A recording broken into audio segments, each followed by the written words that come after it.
begin landing our troops. My lord, is that legal? I will make it legal.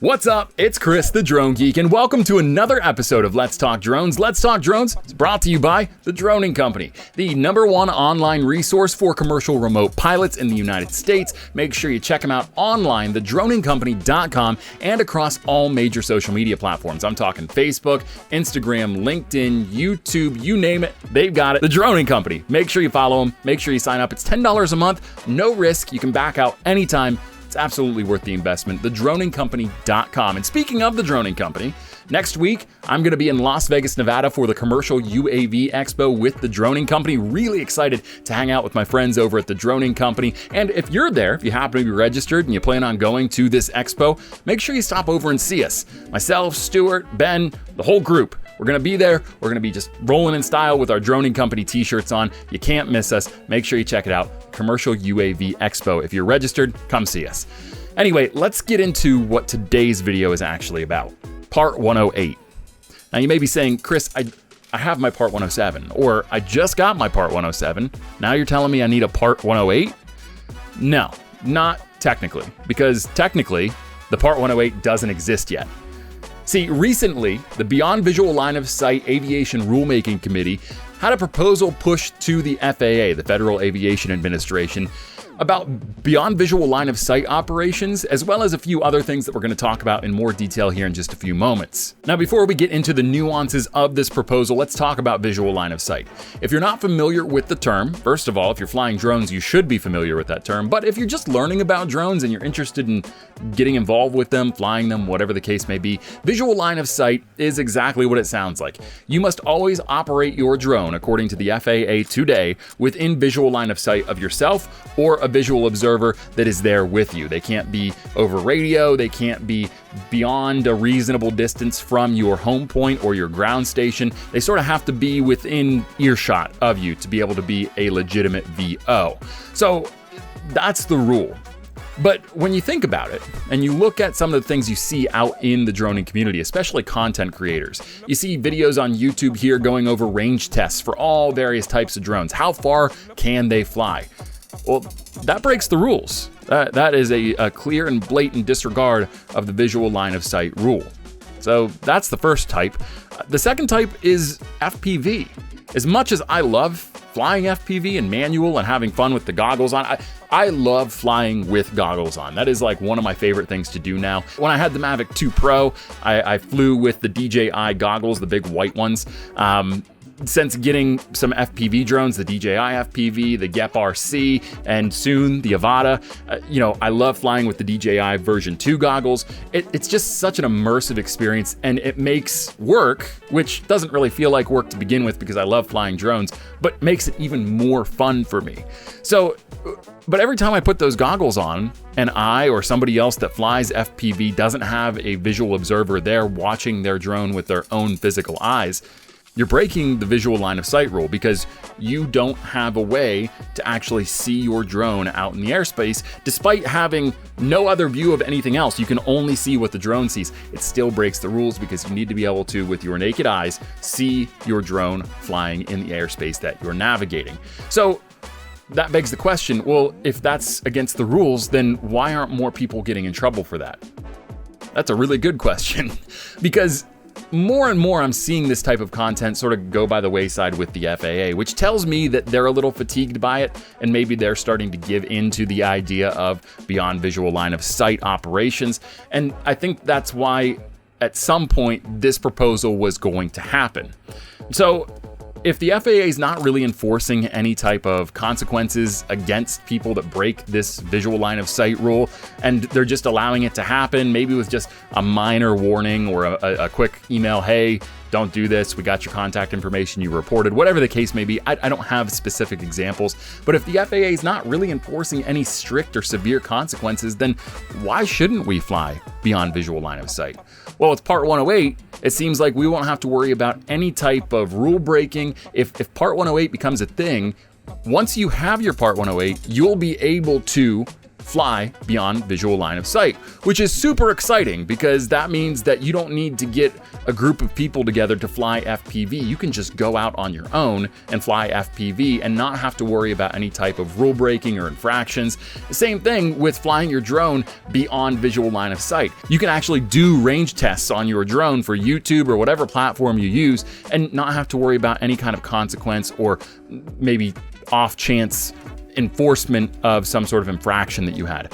Plus, you'll be able to push your drone a little bit further and get content that you might not have gotten otherwise. So that's a really exciting development, and it's something that I'm really looking forward to because I always feel bad. I'm guilty of it. I'll say this, and I'm not going to cite any specific examples, but I think we're all guilty of flying beyond visual line of sight at some point or another, and it just seems like a really silly rule to have put in place, considering most drones you're able to see through the lens of the drone. If you were just flying blind and you pushed your drone way far, I don't know why you do that, but if you were doing that, a little bit different because there is an actual safety problem then.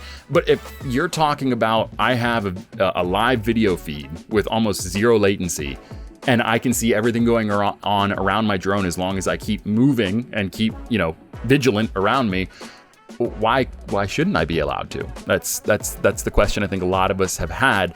A couple other pieces with Part 108 include shielded operations. So this is something, it's a new concept, not necessarily a new concept, but the term is relatively new in terms of mainstream.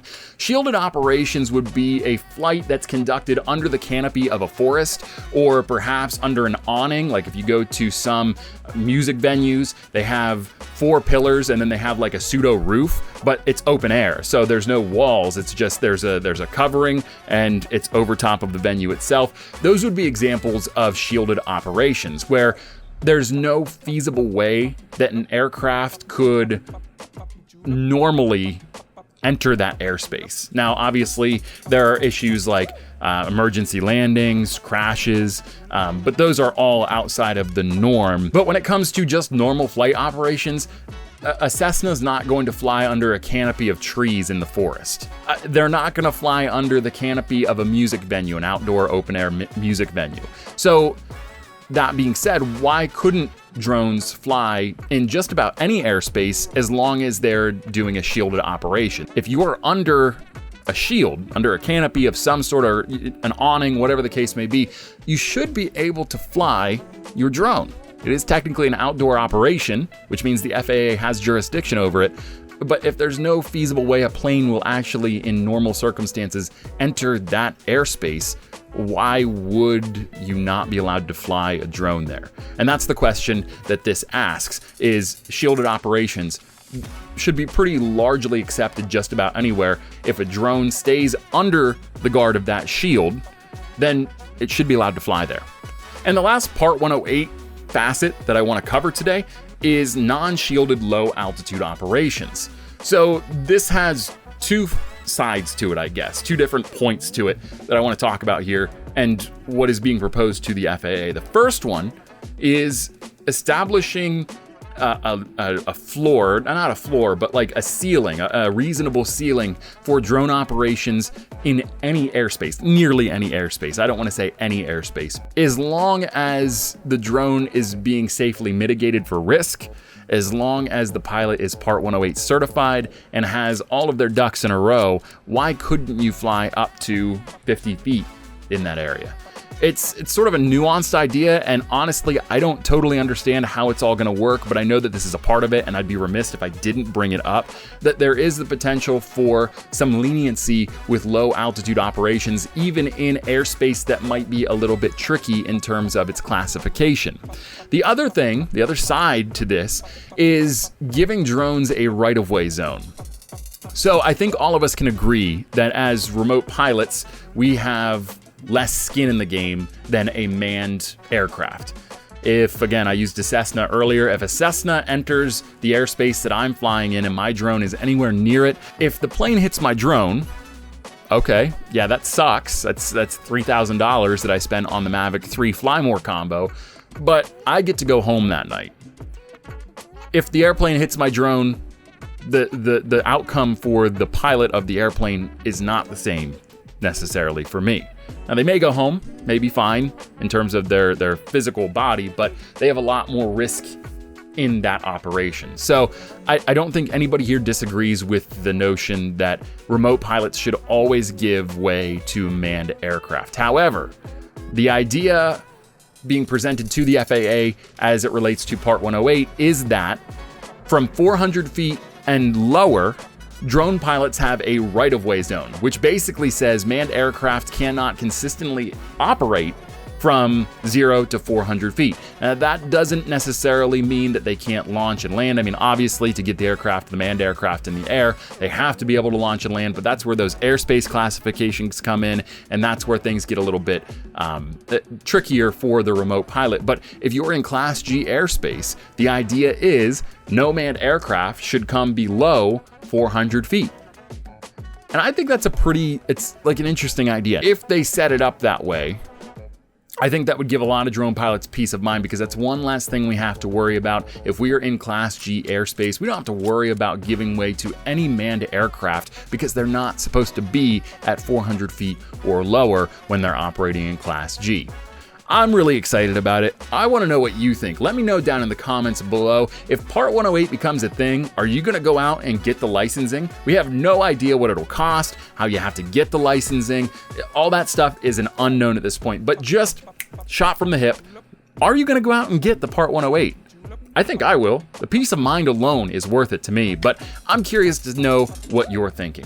Let me know down in the comments below. If you like this video, give me a thumbs up down below. It takes you just a second. It's one little click, but it means the world to me. Helps get my video out into the YouTube algorithm and to more folks like you. If you really like this video and you love drone content made by drones, about drones, and for drones, and you haven't already, hit that subscribe button too. Again, one small click means the world to me, makes my channel a little bit more attractive to that YouTube algorithm, gets us out into the algorithm to reach more and more people and to bring the Drone Geek army from where it's at now to an even bigger and more powerful platform. This is your second reminder to go ahead and hit that subscribe button, hit the bell icon while you're at it, and until next time, I'm Chris the Drone Geek, and I am out of here.